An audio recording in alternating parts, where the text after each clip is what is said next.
Are keeping you awake at night, you may need professional advice. Ignoring the problem will only lead to more trouble. In part one of Covering Your Assets, we showed you how to recognize your debt problems. Tonight, Tony Tai shows the steps to begin paying down the debt load, whether it's big or small. John Persky was trying to make a living as a musician until his debts caught up to him. And it was sort of taking the problem and trying to forget about it.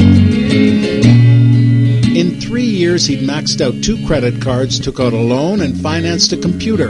I owe like $20,000. Like, this is ridiculous. How am I ever going to pay this off? Just over a year ago, December 14th was the last day that it was the last show I played with the band, when I just sort of realized that, like, if I want to start moving on with my life, like, I need to start dealing with this problem. Eventually, with some help from family, he got professional credit counseling. This is very real, very real. A new year means more work at Money Mentors. The picture tells the story in their new campaign poster. The first step to paying down debt is finding extra money in your budget.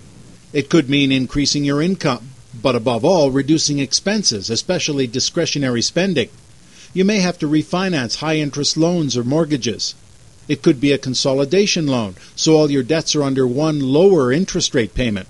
It may mean selling assets like clothing or a second car, even borrowing from friends or relatives. It does take some discipline, there's no doubt about it, to look at your own individual situation. They say that it takes 3 months to change a behavior, and that's kind of what it all comes down to, is our behaviors with the way we treat money. So it takes a while to do it. I would say that, like, it's a really good lesson to learn to not live outside of your means. It's taken a year, but John Persky has begun making a dent in his debt load.